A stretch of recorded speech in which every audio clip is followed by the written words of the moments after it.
Hi friends, this is Jessie Rice. நான் Jessica Vinolia.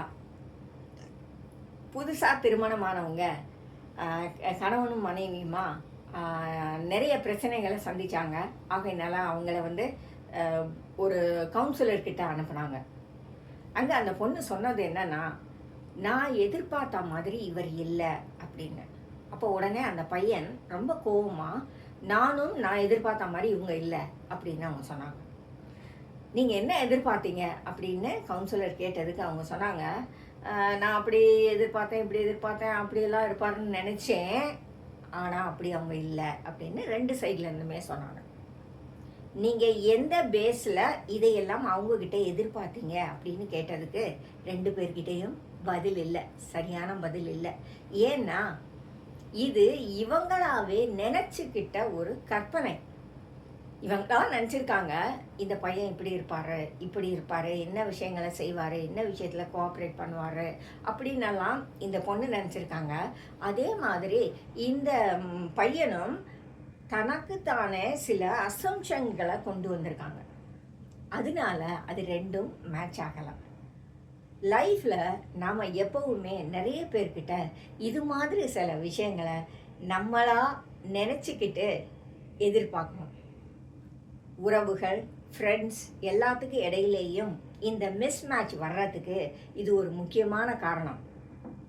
சர்வசாதாரணமாக சொல்லுவாங்க, நான் அவனை எப்படியோ நினச்சப்பா, கடைசியில் அவன் இப்படி இருக்கிறான், நான் அவனை நினைக்கவே இல்லை இந்த மாதிரிலாம் இருப்பான்னு அப்படின்னு. ஏன் அவங்க சொன்னாங்களா நான் அப்படி இருப்பேன்னு? ஆக்சுவலாக சொல்கிறத கூட நம்மளால் பெருசாக எடுத்துக்க முடியாது. நாம் சொல்லலாம், நான் உண்மையாக இருப்பேன், நேர்மையாக இருப்பேன், கடவுளுக்கு பயந்த ஆளாக இருப்பேன்னு சொல்லலாம். ஆனால் நம்மளால் அப்படி நடக்க முடியுதா?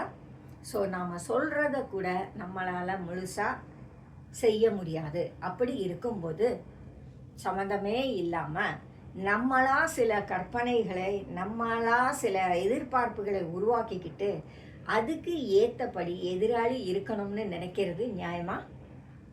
ஒரு நாளும் நியாயமில்லை. எப்பவும் நம்ம யோசிக்க வேண்டியது, மனுஷங்க ஒவ்வொருத்தரும் தனி என்டைட்டி, அவங்களுக்குன்னு நிறைய வித்தியாசமான குணாதிசயங்கள் இருக்கும். அதுக்கு நடுவில் தான் நாம் அன்பாகவும் அனுசரணையாகவும் இருந்து நமக்கு உள்ள ஒரு பெட்டர் ரிலேஷன்ஷிப்பை உருவாக்க வேண்டி இருக்கு இல்லையா? கோடிக்கணக்கான ஜனங்கள் இருக்கிற இந்த உலகத்தில் எப்படி நம்ம சொல்ல முடியும் இவர் இப்படி தான் இருப்பார் அல்லது இவர் இப்படி தான் இருக்கணும் அப்படின்னு நம்ம சொல்ல முடியுமா?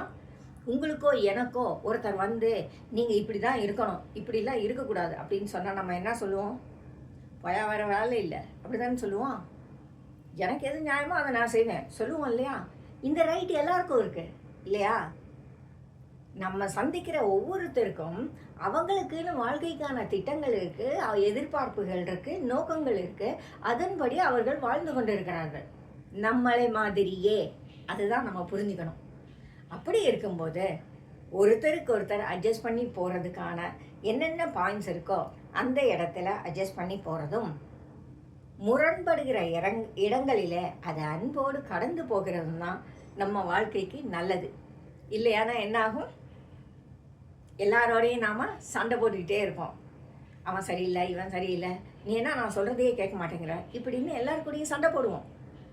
இது நம்மளுடைய லைஃப்பை கெடுக்கிற விஷயமாக தான் ஆகுமே ஒழிய எந்த உறவையும் டெவலப் பண்ணாது. இதை நம்ம மறந்துடக்கூடாது. ஒருத்தருக்கு ஒருத்தர் வித்தியாசங்கள் இருக்கும், கருத்து முரண்பாடுகள் இருக்கத்தான் செய்யும்.